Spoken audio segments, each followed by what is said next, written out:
బలరాముడు ఎలా జన్మించాడో మీకు తెలుసా? విష్ణువు రామావతారం చాలించి వైకుంఠానికి రాగానే వాసుకి ఎంతో కోపంతో ఉంటాడు. విష్ణువు ఏమైంది వాసుకి, ఎందుకు అంత కోపంగా ఉన్నావు అని అడగగా అప్పుడు వాసుకి, ఏంటి ప్రభు, మీరు నన్ను మీ తమ్ముడు లక్ష్మణులాగా ఉంచి నేను ఏది చెప్పినా అది మీరు వినకుండా భూమి మీద ఎన్నో కష్టాలు పడ్డారు. నా మాట ఒక్కటైనా విన్నారా? నేను కూడా మీ తమ్ముడిని అని మీకు ఒక్క మాట కూడా ఎదురు చెప్పలేకపోయాను. నాకు మీరు ఇప్పుడు ఒక మాట ఇవ్వండి, ఇంకొక అవతారంలోనైనా సరే నేను మీకు అన్నగా పుట్టాలి. ఎందుకంటే అప్పుడైనా మీరు కష్టాలు పడకుండా మీరు నా మాట వింటారు అంటాడు. అప్పుడు విష్ణువు సరే అని నవ్వుతూ అంగీకరిస్తాడు. కారాగారంలో ఉన్న దేవకికి అప్పటికే 6 పిల్లలు పుట్టి ఉంటారు. పుట్టిన ప్రతి ఒక్కరిని కంసుడు చంపుతూ ఉంటాడు. అప్పుడు వాసుకి విష్ణువుకి చెప్పకుండా 7వ సంతానం రూపంలో దేవకి గర్భంలోకి చేరుకుంటాడు. విష్ణువు, అయ్యో వాసుకి, ఇలా ఎందుకు చేశావు అని దుర్గాదేవిని పిలిచి, దేవకి గర్భంలో ఉన్న బిడ్డ వాసుకి, ఇప్పుడు గాని ఆ కారాగారంలో వాసుకి జన్మిస్తే కంసుడు అతన్ని చంపేస్తాడు.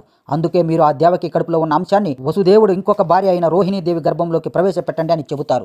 దుర్గాదేవి సరే అని నిద్రపోతూ ఉన్న దేవకి కడుపులో ఉన్న వాసుకి అంశాన్ని తీసుకెళ్లి రోహిణి కడుపులోకి చేరుస్తుంది. రోహిణీదేవి కడుపులో ఉన్న అంశాన్ని తీసుకొచ్చి మళ్ళీ దేవకి కడుపులోకి చేరుస్తుంది. ఆ తర్వాత దుర్గాదేవి ఆమె అంశాన్ని యశోదాదేవి కడుపులోకి చేరుస్తుంది.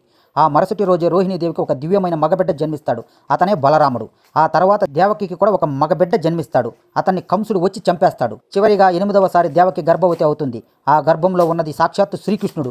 ఈ విషయాన్ని మీరు మొదటిసారి విని ఉంటే ఛానల్ని సబ్స్క్రైబ్ చేసుకుని జై శ్రీకృష్ణ అని కామెంట్ చేయండి.